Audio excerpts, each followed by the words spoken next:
Welcome to the third installment of my series. I think I'm gonna call this Glenn Martin Saturday Morning Rants. I didn't even know I had a fucking series, but here I am. After the gym every Saturday morning, I got some shit on my mind that I want to get off so I can enjoy the rest of my weekend.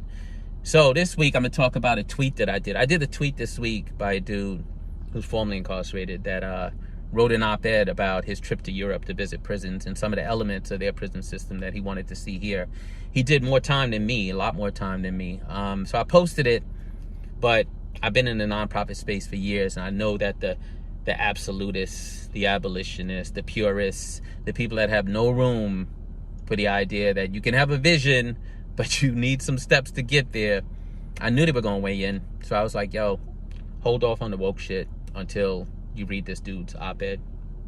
Nah, this dude jumps right in, white boy from the Bay Area, works in nonprofit, and was like, yeah, you got the privilege to be talking about how prisons should be giving people human dignity. Nah, I'm here to shoot for no prison cells at all.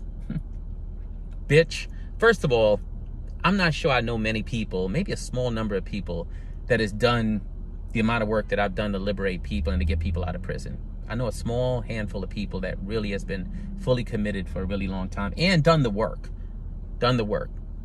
But this dude, newcomer, had his little picture up with people incarcerated as his little credentialing.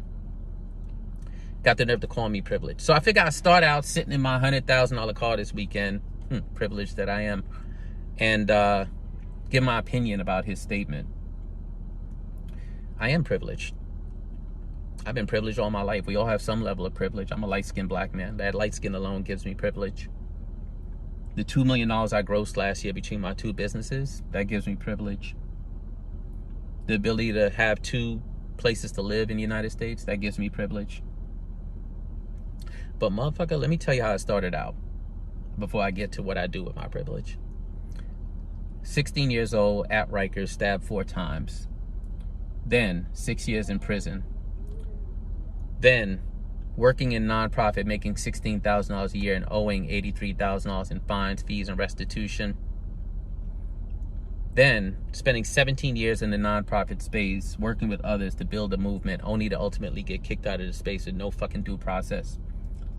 Suffer from depression, suffer from suicide, get back up on my feet, build myself back up, build an entire business that now employs 8 people. Most of them people who are formerly incarcerated, people who've been canceled, people who've been harmed by others in the nonprofit space. Then I built a real estate business a year after that, 90 houses, primarily rented to formerly incarcerated people and people on Section 8. So yeah, that's what got me to this place of privilege. A lot of fucking suffering, a lot of pain, a lot of mistakes, a lot of learning, a lot of harm caused, to me. If that's the kind of privilege you're talking about, I'll be that privilege. But one thing I know is that I am in a position now to have the kind of voice that most people don't like to hear black leaders have.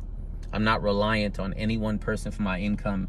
There's no controlling me through controlling my paycheck, which is something I learned is a key strategy in the nonprofit space to keep black men and black women from having voice and from being able to have the kind of agency it takes to speak up for the kind of liberation that they're looking for their people.